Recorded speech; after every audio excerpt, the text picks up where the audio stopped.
وسلم علی رسولہ الکریم اما بعد فاعوذ باللہ من الشیطان الرجیم بسم اللہ الرحمن الرحیم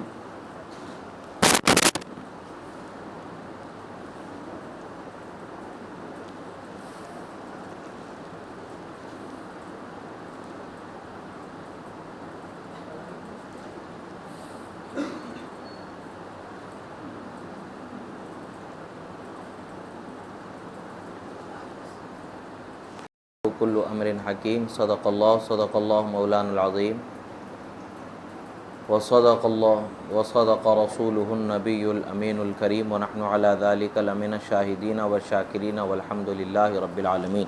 ایک مرتبہ درود شریف پڑھ لیں۔ اللہم صلی علی سیدنا نبینا مولانا محمد عدد ما فی علم اللہ صلاۃ دائمۃ بدوام ملک اللہ وعلی آلہ واصحابہ اجمعین۔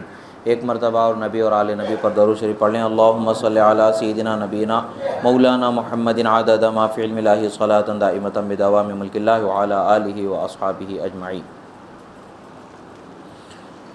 اللہ رب العزت کا بے پناہ شکر و احسان کہ اللہ رب العزت نے ہمیں آج کی یہ عظیم رات عطا فرمائی۔ یہ وہ عظیم رات ہے کہ جس میں اللہ تبارک و تعالی نے اپنے بندوں کے لیے فیصلے فرمانے کا نظام متعین فرمایا۔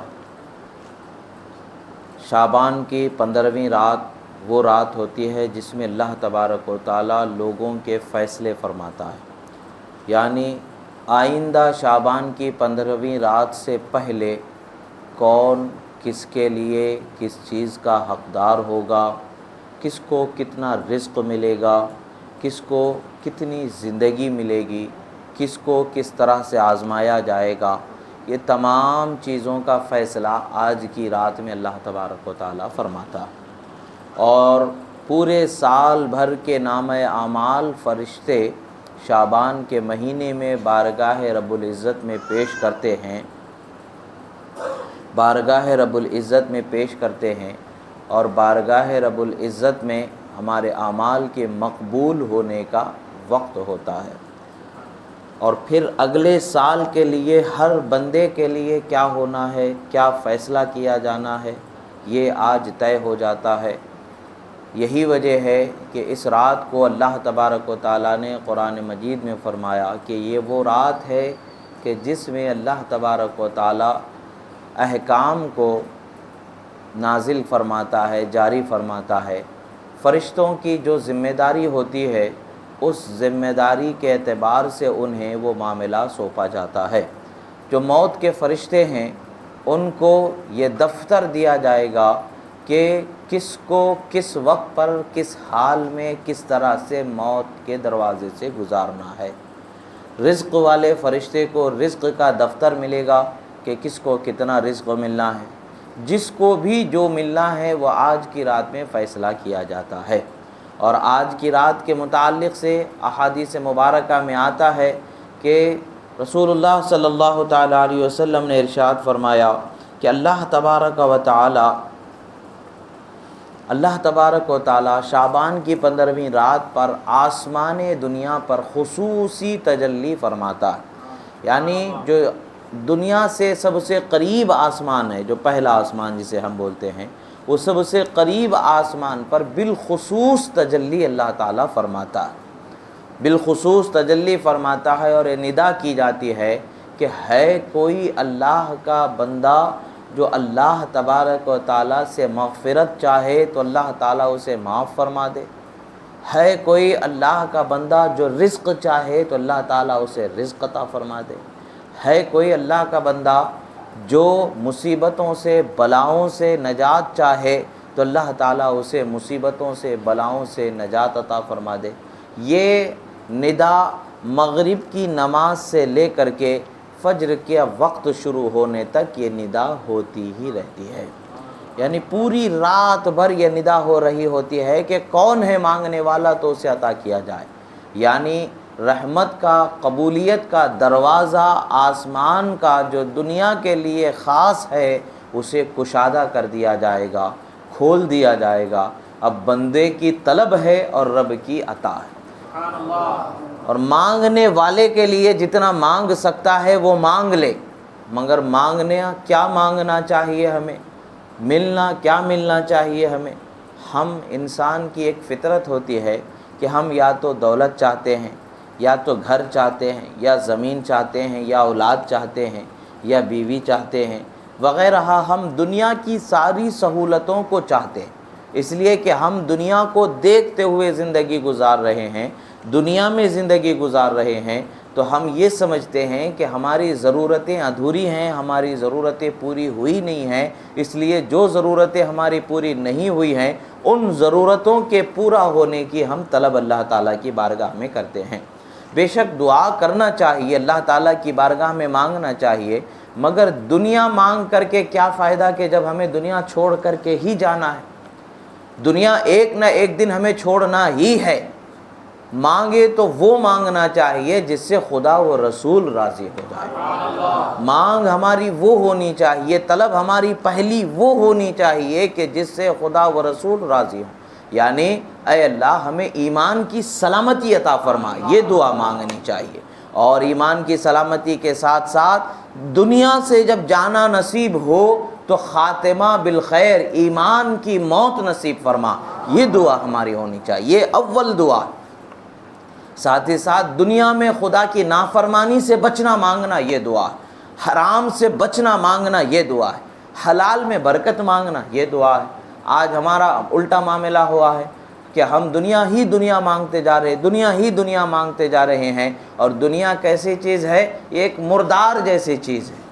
دنیا سے تعلق رکھنے والا دنیا ہی کا ہو کر کے رہ جاتا ہے، اور آخرت سے تعلق رکھنے والا آخرت میں کامیاب بندہ ہو جاتا ہے۔ آج ہم جتنی دولت کما لیں، یاد رکھیں حضرت مولا علی شیر خدا رضی اللہ تعالیٰ عنہ ارشاد فرماتے ہیں کہ دولت مل جانا اور دولت نہ ملنا دونوں بھی آزمائش ہے۔ آزمائش دولت نہ ملی اس بندے ہی کو ہے نہیں، دولت دے کر کے بھی اللہ تعالیٰ آزماتا ہے، اور دولت نہ دے کر کے بھی اللہ تعالیٰ آزماتا ہے۔ اور دولت والے کے لیے وہ غفلت کی زندگی پڑ جاتا ہے، وہ غفلت میں اپنی زندگی گزارنے لگتا ہے کہ دولت مل گئی ہے اب کیا ضرورت ہے، نمازوں سے غفلت ہو رہی ہے، شکر گزاری سے غفلت ہو رہی ہے، نہ جانے اس کے اندر کیسے کیسے کمزوریاں آ جاتی ہیں، شیطان کے بہکاوے میں وہ آ جاتا ہے، تو وہ آزمائش کے اس دور میں ناکام ہو جاتا ہے جو اللہ نے اسے بخشا ہوتا ہے۔ دولت مل جانا اور چیز ہے، اور بندے کا شکر گزار ہو جانا اور چیز ہے۔ شکر گزاری کے لیے نہ اسے دولت کی قید ہے، نہ اسے کسی اور پریشانی کی ضرورت ہے۔ کوئی اور پریشانی میں ہے تبھی شکر گزار ہوگا، تب پریشانیاں جائیں گی اس کی، اللہ تعالیٰ کا اطاعت گزار بندہ ہوگا تبھی پریشانیاں جائیں گی، ایسا نہیں۔ اللہ چاہے تو نیک سے نیک بندوں کو آزما لیتا ہے، بڑے سے بڑے ہستی کو اللہ تعالیٰ آزما لیتا ہے۔ حضرت امام حسین کی آزمائش ہمارے نگاہوں کے سامنے ہے، حضرت مولا علی کی آزمائش ہمارے نگاہوں کے سامنے ہے، حضرت امام حسن کی آزمائش ہماری نگاہوں کے سامنے ہے، بڑے بڑے پیغمبروں کی آزمائش ہماری نگاہوں کے سامنے ہے، حضرت یونس علیہ السلام کی آزمائش، حضرت ایوب علیہ السلام کی آزمائش، حضرت یحییٰ علیہ السلام کی آزمائش، پیغمبروں کی آزمائشیں بھی ہماری نگاہوں کے سامنے ہیں کہ اللہ تعالیٰ اپنے مخلوق میں سب سے محبوب بندے جو ہوتے ہیں وہ پیغمبر ہوتے ہیں، ان کو ہی اللہ تعالیٰ آزماتا ہے، دولت سے بھی آزمایا ہے اور بغیر دولت کے بھی آزمایا ہے، اور وہ اللہ کے محبوب بندے ہیں چونکہ وہ ہر حال میں اللہ کا شکر گزارتے ہوئے زندگی گزار دیتے ہیں، تو اللہ تبارک و تعالیٰ نے ہمیں دکھلایا ان کے ذریعے، بتلایا ہمیں ان کے ذریعے کہ لوگوں حال جو بھی ہو، آسانی کا، رحمت کا ہو، آزمائش کا ہو، مصیبت کا ہو، ہر حال میں اللہ کے شکر گزار ہونا چاہیے، یہی تمہاری کامیابی ہے۔ تو ہمیں اپنے آپ کو اللہ کا شکر گزار بندہ بنانا چاہیے۔ رسول اللہ صلی اللہ تعالیٰ علیہ وسلم کے فرمودات مبارکہ کا مفہوم ہے کہ انسان کو اپنے سے زیادہ اونچے لوگوں کی، جو اپنے سے بہتر زندگی گزارنے والے ہیں، ان کو دیکھ کر کے زندگی نہیں گزارنا ہے، بلکہ اپنے سے غریب زندگی جو گزارنے والے ہیں ان کو دیکھ کر کے زندگی گزارنا ہے، تب بندہ شکر گزار بننے کا سلیقہ اسے پاتا ہے۔ مگر افسوس کی بات ہے کہ آج ہم شکر گزار ہونا تو بہت دور کی بات ہے کہ ہم ناشکرے بہت ہو گئے ہیں، کسی کی بھی کوئی چیز کو دیکھ لیتے ہیں تو ہماری زبان سے ماشاءاللہ سبحان اللہ نہیں نکلتا ہے، اور ہم ناشکری کے طور پر کہتے ہیں دیکھو ان کو کیا ہے، ہمیں نہیں ہے، ان کو ہے ہمیں نہیں ہے، ان کو ہے ہمیں نہیں ہے، یہ چیز ہم سوچتے ہیں۔ ہم یہ نہیں سوچتے ہیں کہ اللہ تبارک و تعالیٰ نے ہم سے بھی کمزور حالت میں اور لوگوں کو زندگی بخشی ہوئی ہے، ان سے بھی کمزور حالت میں اور لوگوں کی زندگی ہے۔ ہمیں ادھر بھی نظر ہونی چاہیے کہ جدھر سے ہمیں سبق ملتا ہے، ہماری نظر ادھر نہیں ہونی چاہیے کہ جدھر سے ہم خدا و رسول کے نافرمان ہو جائیں۔ یہ رات میں ہمارے نامہ اعمال اٹھائے جانے والے، اس رات میں ہمیں مانگنا ہے، اس رات میں ہمارے حق میں فیصلہ ہونا ہے کہ اس بندے کو سال بھر میں اگلے شعبان کی 15ویں رات سے پہلے تک کتنی روزی ملنی ہے۔ تو ہمیں صرف روزی مانگنا ہے نہیں، ہمیں حلال روزی مانگنا ہے، اس لیے کہ حلال کا ایک لقمہ ہمارے لیے حرام کے 1000 لقمے سے زیادہ بہتر، اس لیے کہ حرام کے ہر لقمے، ہر دانے کے عوض میں ہمیں جلنا پڑے گا جہنم میں، اور جو حلال ہوگا ہر دانے کے بدلے میں اللہ تعالیٰ ہمیں برکت عطا فرمائے گا، ہمارے بدن کو اس کی طاقت عطا فرمائے گا، اس کی رحمت سے اللہ تعالیٰ ہمارے بدن کو زندگی بخشے گا، اس کے لیے سکون اور چین کا راستہ ہموار فرمائے گا۔ ہمارے لیے ضرورت ہے کہ اللہ تعالیٰ کی بارگاہ میں مانگیں تو کیا مانگیں، اس کا بھی خیال ہونا چاہیے، اور آج کی رات بے شک اللہ تبارک و تعالیٰ رحم فرماتا ہے۔ حدیث مبارکہ میں آیا ہے، بہت سارے لوگ یہ کہتے ہیں کہ بھئی یہ وہ رات نہیں ہے، وہ رات ہے، یہ رات ہے۔ لوگوں کی ایک عادت بنی ہوئی ہے، صدیوں سے نبی صلی اللہ علیہ وسلم کی سنتوں سے لے کر کے آج تک کے صدیوں سے علماء، اولیاء، صلحاء، اتقیاء، صالحین نے جس رات کو شعبان کی 15ویں رات شب برات بتایا، آج 4 ایسے لوگ نکل جاتے ہوتے نہیں یہ وہ رات نہیں ہے۔ جنہوں نے زندگی رسول اللہ صلی اللہ علیہ وسلم کے ساتھ گزاری، ان کو، صحابہ کو زیادہ معلوم ہوگا کہ 1400 سال بعد آنے والوں کو کچھ پتہ ہوگا۔ جنہوں نے رسول اللہ کو آنکھوں سے دیکھا ان کو پتہ چلے گا نا کہ رسول اللہ صلی اللہ علیہ وسلم نے کیسے زندگی گزاری۔ شعبان کی 15ویں رات سے متعلق حضرت بی بی عائشہ صدیقہ رضی اللہ تعالیٰ عنہ، جو رسول اللہ صلی اللہ تعالیٰ علیہ وسلم کی زوجہ محترمہ ہیں، مومنین کی ماں ہے، ام المومنین ہے، تمام مومنین کی ماں ہے، وہ فرماتی ہیں کہ شعبان کی 15ویں رات کو رسول اللہ صلی اللہ تعالیٰ علیہ وسلم عبادت کرتے رہے، کافی دیر تک عبادت کرتے رہے، کافی دیر تک عبادت کرتے رہے، اس کے بعد میں آپ اپنے گھر سے باہر تشریف لے جاتے۔ حضرت بی بی عائشہ صدیقہ رضی اللہ تعالیٰ عنہ پیچھے پیچھے چلنا شروع کر دیتے ہیں۔ ان کے ذہن میں یہ خیال آیا کہ کہیں رسول اللہ صلی اللہ تعالیٰ علیہ وسلم کسی اور حجرہ مبارکہ میں تو تشریف نہیں لے جاتے ہیں، سرکار کی ازواج مطہرات کے جو حجرے ہیں ان میں سے کسی اور حجرہ مبارکہ میں تو تشریف نہیں لے جاتے ہیں۔ سرکار صلی اللہ تعالیٰ علیہ وسلم، چونکہ سرکار کا ایک معمول تھا کہ آپ اپنی زوجات میں سے، بیویوں میں سے ہر ایک کے لیے ایک وقت متعین کر دیتے تھے، وہ وقت آپ انہی کے ساتھ گزارا کرتے تھے، انہی کے ساتھ رہا کرتے تھے۔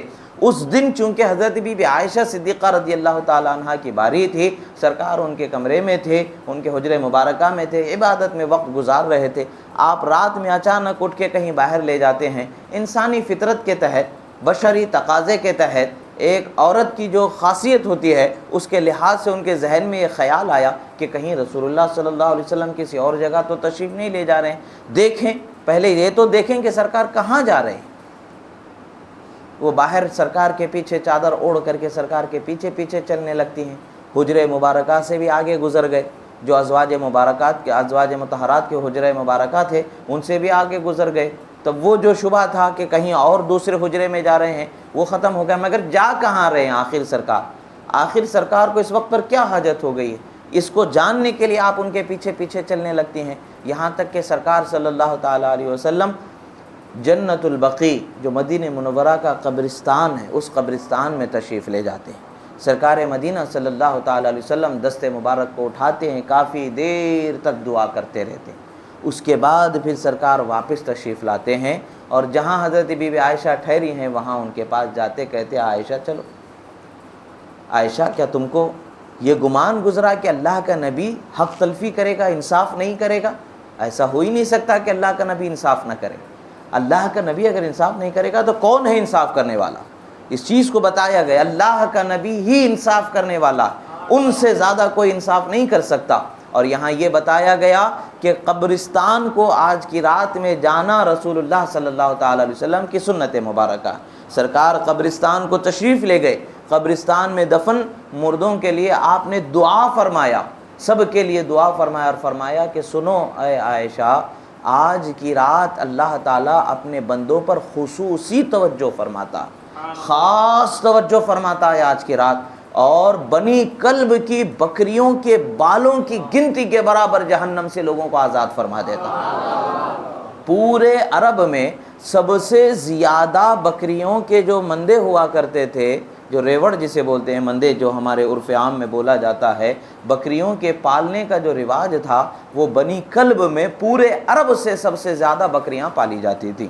آپ بھی دیکھتے ہوں گے کبھی کبھی سڑکوں پر بکریوں کے ریوڑ کبھی ادھر سے ادھر، ادھر سے ادھر جا رہے ہوتے ہیں، تو سینکڑوں کی تعداد میں ہوتے ہیں، جس کو کبھی راستے پر نکل جاتے ہیں تو آپ کو موٹر سائیکل میں ہو، کار میں ہو، بس میں ٹائر کر کے ان کو راستہ دینا پڑتا ہے، وہ جب جا رہے ہوتے ہیں۔ ایک چھوٹے سے سینکڑوں ریوڑ کا یہ حال ہوتا ہے، تو پورے عرب میں جو سب سے زیادہ بکریاں جس قبیلے کے پاس ہوں گی، وہ ایک دو آدمی کی نہیں، پورے قبیلے کا کام ہی بکریوں کو پالنا ہے، ان کا کام ہی وہی ہے، اور ان کے پاس پورے عرب سے سب سے زیادہ بکریاں ہوں گے۔ اور بکری کے جسم پر بال کتنے ہوتے ہیں کوئی گن سکتا ہے؟ کوئی گن ہی نہیں سکتا۔ ایک بکری کے جسم کے بال پر نہیں گن سکتے ہم، جسم پر جتنے بال ہیں ان کو گن نہیں سکتے ہیں، تو پھر 2 3 4 5 سینکڑوں لاکھوں بکریاں، اور لاکھوں بکریوں کے جسموں پر کروڑوں جو بال اللہ تبارک و تعالیٰ نے اگائے ہیں، اس کی گنتی کا ہم اندازہ اور حساب کتاب ہی نہیں کر سکتے۔ ان تمام جو بکریوں کا جو مثال دی گئی ہم کو، حقیقت میں بات کیا ہے، ایک بال کم ایک بال زیادہ گنتی کا ایسا نہیں ہے، بلکہ اللہ تبارک و تعالیٰ اپنی رحمت سے بے شمار لوگوں کو جہنم سے آزاد فرماتا ہے، کہ جن کو گننا انسان کی طاقت کے باہر ہے، اس قدر اللہ تبارک و تعالیٰ جہنم سے لوگوں کو آزاد فرماتا ہے۔ آج کی رات فیصلہ ہوتا ہے، محروم وہ شخص ہوگا۔ کون محروم ہوں گے؟ روایتوں میں آتا ہے، حضرت پیران پیر غوث اعظم دستگیر نے بھی اس رات کی فضیلت میں جو بیان فرمایا اور اس کے متعلق سے جو بیان کیا گیا، اس میں سے جو آج کی رات میں جس کو معاف نہیں کیا جائے گا وہ کون ہوگا؟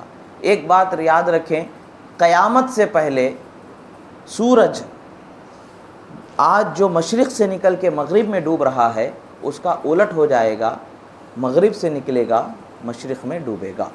اس سے پہلے تک توبہ کا دروازہ کھلا رہے گا۔ قیامت سے بہت قریب ایک وقت وہ آئے گا کہ توبہ کا دروازہ بند ہو جائے گا۔ اب توبہ کریں گے بھی تو توبہ قبول نہیں ہوگی، مگر اس سے پہلے تک توبہ کا دروازہ کھلا ہے۔ توبہ اگر بندہ کر لیتا ہے تو اللہ تبارک و تعالیٰ فرماتا ہے، مجھ سے توبہ طلب کرو، میں تمہاری توبہ کو قبول کرنے والا ہوں۔ دوسرے جتنے گناہ ہیں، جتنے جہنم سے آزادی مل رہی ہے، بغیر توبہ کے بھی آج معاف ہو جاتے ہیں لوگ، مگر کچھ وہ گناہ ہوتے ہیں جن کے لیے توبہ کے بغیر معافی اللہ تعالیٰ نہیں فرماتا۔ وہ گناہوں کی کس قدر سزا ہوگی اور کیسے برے گناہ ہوں گے وہ ہماری سمجھ میں آئے، اس کے لیے وضاحت کے ساتھ احادیث مبارکہ میں اس کا ذکر آیا۔ اول تو وہ شخص جو مشرک ہوگا، یعنی خدا کے سوا کسی اور کو خدا جانے گا، یا خدا کے علاوہ اور بھی خدا ہونے کا وہ عقیدہ رکھے گا۔ ایک خدا کے علاوہ کسی اور کی پرستش کرے گا، پوجا کرے گا، عبادت کرے گا، یا اس کے علاوہ اور خداؤں کی عبادت کرے گا، ایک نہیں دو خدا کہے گا معاذ اللہ، ایسے شخص کی مغفرت نہیں ہوگی، مشرک کی مغفرت نہیں ہوگی۔ الحمدللہ اللہ تعالیٰ نے ہم تمام کو ایمان والا بنایا، ہم تمام کا یہی عقیدہ ہے کہ اللہ ایک ہے، اس کے سوا کوئی معبود نہیں، ہم اسی کی عبادت کرتے ہیں اور اسی کو ہم اپنا معبود جانتے ہیں۔ یہ اللہ تبارک و تعالیٰ ہی کی ذات ہے، ایک ہے، وہ اکیلا ہے، یکتا ہے۔ اللہ نے قرآن میں فرما دیا، قل هو اللہ احد اللہ الصمد لم یلد ولم یولد ولم یکن لہ کفوا احد، فرما دیا اللہ ایک ہے، بے نیاز ہے، نہ کوئی اس کا بیٹا ہے، نہ وہ کسی کا بیٹا ہے، نہ کوئی اس کا دوست، نہ کوئی اس کا رشتہ دار، جیسا کوئی کفو کہا جاتا ہے، کوئی رشتہ دار، کوئی برابری والا بھی نہیں ہے، اس کا کوئی رشتہ دار بھی نہیں ہے، وہ اکیلا ہے، تنہا ہے۔ یہ ہمارا عقیدہ ہے۔ تو یہ سب سے تو ہم نکل گئے، مشرک تو نہیں ہے الحمدللہ، مشرکوں کی مغفرت نہیں ہوتی۔ دوسرے کچھ وہ گناہ ہیں جو ہمارے درمیان ہیں لوگوں میں، جس کی آج سچے دل سے توبہ کی ضرورت ہے۔ زندگی اللہ نے بخشی ہے دوستو، کب کون اٹھے گا کہ نہیں؟ کیا کسی کو یہ مہلت مل سکتی ہے موت سے پہلے کہ میں 2 رکعت نماز پڑھ لوں؟ اس کے بعد میں اللہ سے توبہ کر لوں، اس کے بعد مجھے موت دے دے فرشتے، تو کیا حضرت اسرائیل علیہ السلام رکیں گے؟ 2 رکعت نماز پڑھنے کا موقع دیں گے اس کو، توبہ کا موقع دیں گے؟ نہیں، وقت آنے کے بعد ٹلے گا نہیں، یہ بات یاد رکھیں۔ جو اٹل فیصلہ ہوگا وہ ٹلنے والا نہیں، موت کا کوئی بھروسہ نہیں۔ یہاں تک فرمایا گیا کہ سیدھی طرف سلام پھیرنے کے بعد بائیں طرف سلام پھیرنے تک کا بھی وقت نہیں ہے لوگوں کے پاس، موت آ سکتی ہے۔ اللہ تعالیٰ نے زندگی اور موت ایسا ہی رکھا ہے، موت آ سکتی ہے، کسی کو یہ موقع نہیں ملے گا موت سے پہلے کہ بھئی 2 رکعت نماز پڑھ لو اور توبہ کر لو۔ اللہ نے ہمیں آج یہ رات بخشی ہے، زندگی بخشی ہے، تو آج کی رات کو ہمیں غنیمت جاننا چاہیے۔ ایک وہ شخص ہے جو نہیں معاف ہونے والا، کون ہے؟ جو مشرک نہیں ہے لیکن مسلمان ہے مگر معاف نہیں کیا جائے گا، وہ کون ہے؟ جو شراب پینے والا ہے، اسے معاف نہیں کیا جائے گا جب تک کہ وہ سچی توبہ کر کے شراب کو چھوڑ نہیں دے گا۔ توبہ کا یہ مطلب نہیں کہ نماز پڑھتے کہ کلے پر 2 ہاتھ مار لیے ہو گیا ختم، توبہ توبہ بولیے یا استغفر اللہ بولیے، نہیں، کیے ہوئے گناہ پر نادم ہونا، شرمندہ ہونا، آئندہ اس گناہ کو نہ کرنے کا پکا ارادہ ہونا، جو غلطی ہو گئی اس کے معافی کے طلبگار ہونا، یہ 3 چیزیں ہیں اس میں ضروری، تبھی ہماری توبہ ہوگی، ورنہ صرف زبان سے توبہ بولنے سے توبہ نہیں ہوگی۔ توبہ کب ہوگی؟ جب ہم شراب پینا چھوڑیں گے، شراب پینے والوں کی معافی نہیں ہوگی۔ دوسری چیز، غیبت کرنے والا، یعنی ایک دوسرے کے پیچھے پیٹھ پیچھے برائی کر کے فساد پیدا کرنے والا، یہ شخص کی معافی نہیں ہوگی۔ دوسرا شخص کون سا ہے؟ وہ شخص ہے جو اپنے دل میں کسی کا بغض، عداوت، نفرت لے کر کے ہوگا، اس کی معافی نہیں ہونے والی جب تک کہ وہ توبہ نہیں کرے گا۔ بغض، حسد، کسی کی جیلسی بولتے ہیں نا، کسی کی ترقی پر، کسی کی اچھائی پر جلنے والا، بغض، کینہ دل میں پالنے والا، کسی کی دشمنی دل میں پالنے والا، اور کسی کی برائی کر کے دوسروں کے سامنے ادھر کی بات ادھر، ادھر کی بات ادھر کرنے والا، یہ لوگوں کی معافی نہیں ہوگی۔ اور ایک اور چیز ہے، ماں باپ کا دل دکھانے والا، اس کی معافی نہیں ہونے والی۔ زنا کرنے والا، اس کی معافی نہیں ہوگی۔ کب ہوگی؟ جب یہ توبہ کریں گے، سچی توبہ کریں گے، توبہ کریں گے اللہ تعالیٰ معاف فرمائے گا۔ اللہ فرماتا ہے، اعلان فرماتا ہے کوئی تم میں سے جو توبہ طلب کرے، توبہ چاہے مجھ سے، مغفرت چاہے، معافی چاہے، تو میں اسے معاف فرما دوں۔ ہر انسان سے کوئی نہ کوئی غلطی ضرور ہوتی ہے، ہم میں کا کوئی شخص ولی نہیں ہے، ہم میں کا ہر شخص ایک عام انسان ہے، ہر ایک سے غلطی ضرور ہوتی ہے۔ کبھی کسی کے ساتھ زیادتی ہوئی ہوگی، کبھی کسی کے ساتھ کچھ بد بولی ہوئی ہوگی، کوئی نہ کوئی بات اس کے حق سے زیادہ ہم نے کیا ہوگا۔ ہر ایک سے، ایک دوسرے سے، بزرگوں کا طریقہ رہا، آج کی رات میں بالخصوص ایک دوسرے سے معافی مانگتے، بھائی مجھ سے کچھ اگر آپ کے ساتھ زیادتی ہو گئی ہو، کچھ بول میں کم زیادہ ہو گیا ہو، کچھ حق تلفی ہو گئی ہو، معاف فرما دیں۔ وہ بھی ان سے معافی مانگا کرتے تاکہ اللہ کی بارگاہ میں معافی کے حقدار ہو جائیں۔ آپس میں ایک دوسرے پر رحم کرنے والوں پر اللہ تعالیٰ رحم فرمائے گا۔ ایک دوسرے سے اگر کسی کی دل آزاری ہوئی ہے، اللہ کے لیے اس کو معاف کر دیں، اللہ تعالیٰ رحم فرمانے والا ہے۔ آپ کو اللہ تعالیٰ کی بارگاہ میں دامن پھیلا کر کے کھڑے ہونا ہے۔ اللہ تعالیٰ کی بارگاہ میں جب کھڑے ہوں گے تو ایک چیز ہے کہ اللہ تبارک و تعالیٰ مہربانی فرماتا ہے۔ رسول اللہ صلی اللہ تعالیٰ علیہ وسلم ایک مرتبہ صحابہ کے درمیان بیٹھے ہوئے تھے کہ آپ نے ہنس دیا۔ حضرت عمر فاروق رضی اللہ تعالیٰ عنہ نے پوچھا، یا رسول اللہ کس چیز نے آپ کو ہنسایا؟ کون سی وہ بات تھی جس کی وجہ سے آپ ہنس دیے؟ سرکار نے فرمایا، 2 بندوں کا معاملہ اللہ تعالیٰ کے سامنے قیامت کے دن جو ہوا اسے دیکھ کر کے میں ہنس دیا۔ یعنی اس سے ہمیں پتہ یہ چلتا ہے کہ رسول اللہ صلی اللہ علیہ وسلم کی نگاہوں کو اللہ تعالیٰ نے ایسا روشن فرمایا کہ وہ 1400 سال پہلے ظاہری حیات طیبہ میں رہ کر کے قیامت جو آنے والی ہے اور قیامت کے جو فیصلے ہونے والے ہیں ان کی نگاہوں کے سامنے اللہ نے روشن رکھا تھا۔ اللہ تعالیٰ نے انبیاء کو بے پناہ علم عطا فرمایا۔ حضرت رسول اللہ صلی اللہ علیہ وسلم فرماتے ہیں قیامت کا دن ہے، اللہ تعالیٰ حساب فرما رہا ہے، 2 لوگ ہیں، 2 لوگوں سے حساب لیا جا رہا ہے۔ ایک بندے پر ظلم اور زیادتی ہو گئی تھی، ایک بندے نے دوسرے پر ظلم کر دیا تھا، اب فیصلہ ہونا ہے۔ اب یہ جس پر ظلم ہوا تھا، جو مظلوم تھا، اس نے اللہ سے کہا کہ اللہ اس کے نیکیاں میرے کو ڈال دے، میرا حق یہ ہے کہ اس کی نیکیاں مجھے ڈال دے۔ اللہ تعالیٰ فرماتا ہے کہ اس کے پاس ایک بھی نیکی نہیں ہے، کون سی نیکی تمہارے پاس ڈالیں؟ یہ معاملہ ایسا ہے، قیامت کے دن آپ یاد رکھیں، اگر کسی کے ساتھ حق تلفی ہوئی ہوگی، آپ کے نیکیاں اس کو دینی پڑیں گی۔ اگر نہیں ہے، آپ کے پاس ایک بھی نیکی نہیں ہے تو بچ جائیں گے؟ نہیں، اس کے گناہ آپ پر ڈالے جائیں گے، سزا بڑھ جائے گی سزا، یہ معاملہ ہوگا۔ مگر اللہ تعالیٰ مہربان ہے، اللہ مہربانی فرماتا ہے۔ اس بندے سے اللہ تعالیٰ فرماتا ہے ذرا سر اٹھا کر کے تو دیکھ۔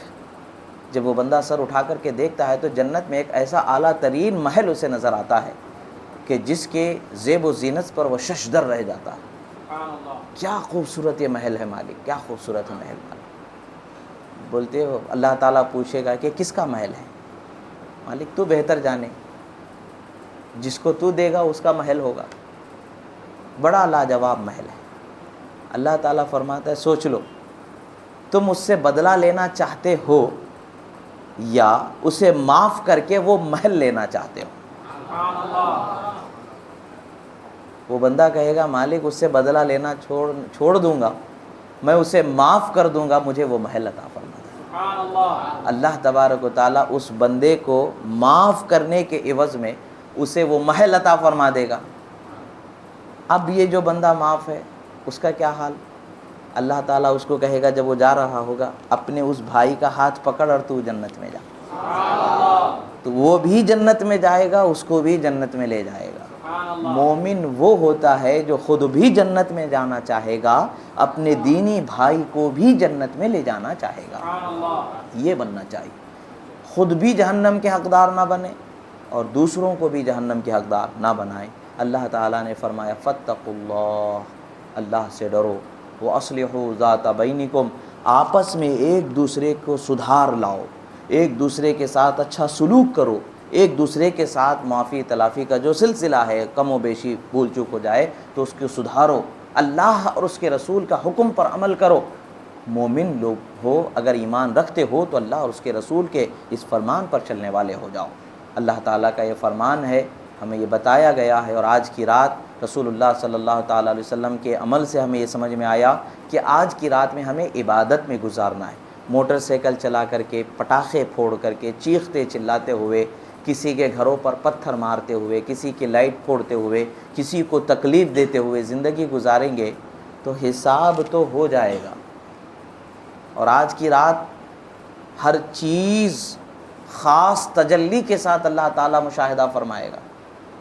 تو آج کی رات اگر ہم کسی پر ظلم کریں گے تو کتنا بڑا گناہ ہوگا، یہ سوچ کر کے چلیں۔ کسی کو تکلیف نہیں ہونی چاہیے اپنی جاگنے سے، اپنے عبادت کرنے سے بھی۔ اور ایک بات یاد رکھیں، آپ کو اگر اللہ نے توفیق دے دی، رات میں آپ عبادت کر رہے ہیں، کوئی آپ کے گھر میں تھکا ہوا ہے یا بیمار ہے یا اس کی طاقت نہیں ہے یا وہ سو گیا ہے، اس پر فخر نہیں کرنا چاہیے، وہ دیکھو وہ سو رہا ہے میں عبادت کر رہا ہوں، یہ نہ لائیں۔ اس سے تو اچھا ہے کہ آپ بھی سو جاؤ۔ عبادت کر کے جو فائدہ نہ پہنچے اس کا کیا فائدہ ہے؟ آپ اگر غرور کر لیں گے، دوسروں کی عبادت نہ کرنے پر، خود کی عبادت کرنے پر مغرور ہو جائیں گے اور ان کو حقیر جانیں گے تو آپ کی عبادت بیکار ہو جائے گی، ضائع ہو جائے گی۔ اس کے لیے اللہ کو راضی کرنا ہے، عبادت کا مقصد ہے کہ اللہ راضی ہو جائے، اللہ تعالیٰ کی مغفرت کے حقدار ہو جائیں، اور اپنے جو خاندان کے رشتہ دار جو دنیا سے رخصت ہو چکے ہیں ان کی قبر پر ضرور جائیں، فاتحہ، درود، کچھ بھی پڑھیں، سورہ فاتحہ پڑھیں، درود پڑھیں، سبحان اللہ، الحمدللہ پڑھیں، کچھ بھی پڑھیں، اس کا ثواب انہیں پہنچا دیں۔ دعا کریں کہ اللہ میں نے جو پڑھا ہے اس کا ثواب، یہ جتنے بھی مومن اس قبرستان میں مردے ہیں، جتنے مومن لوگ دنیا سے رخصت ہو چکے ہیں، ان سب کو اس کا ثواب پہنچا دے، خاص کر کے میرے فلاں فلاں فلاں رشتہ دار کو پہنچا دے۔ یہ دعا کر کے آپ چلے جائیں، اللہ تعالیٰ ان کو بھی عذاب سے بچا، مجھ کو بھی عذاب سے بچا، ان پر بھی رحم فرما، مجھ پر بھی رحم فرما، میرے گھر والوں پر بھی رحم فرما۔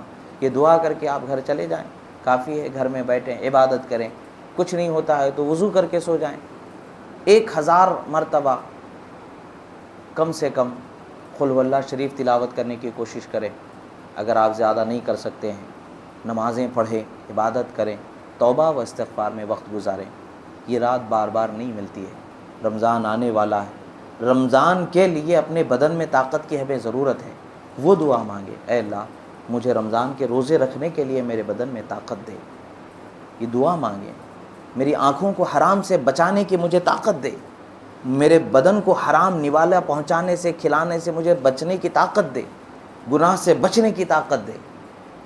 مظلوم کی مدد کرنے کی طاقت دے. ظلم نہ کرنے والا بنا. یہ وہ دعائیں ہیں جو ہمیں دنیا بھی سنوارنے والی ہیں, آخرت بھی سنوارنے والی ہیں. صرف دولت مت مانگیں, صرف گھر مت مانگیں, پھر زمین جائیداد مت مانگیں. پہلی مغفرت مانگیں, ایمان کی سلامتی مانگیں, نیکی کی توفیق مانگیں, کیے ہوئے عبادتوں کے قبول کیے جانا مانگیں. اللہ تبارک و تعالیٰ سے دعا ہے جو کہا گیا سنا گیا, اس کہنے میں سننے میں جو غلطی ہوئی اللہ تعالیٰ اسے معاف فرمائے. جو حق و صحیح کہا گیا اسے قبول فرمائے. پروردگار آج کی ہماری اس رات کی عبادتوں کو قبول فرما, ہمارے گناہوں کو معاف فرما, ہماری پریشانیوں سے ہمیں نجات عطا فرما, ہمیں بیماریوں سے چھٹکارا عطا فرما, ہمیں مجبوریوں سے چھٹکارا عطا فرما, ظلم کا شکار ہونے سے بچا, مظلوم مسلمانوں کی مدد فرما, ظالم حکمرانوں سے کو نیست و نابود فرما, ہمیں ہر قسم کے ظلم سے حفاظت فرما, ایمان کی سلامتی عطا فرما, ہمارے قیامت تک کے آنے والی نسلوں کو ایمان کی سلامتی عطا فرما. اقول قولی ھذا استغفر اللہ لی ولکم ولسائر المؤمنین وما علینا الا البلاغ المبین برحمتک یا ارحم الراحمین.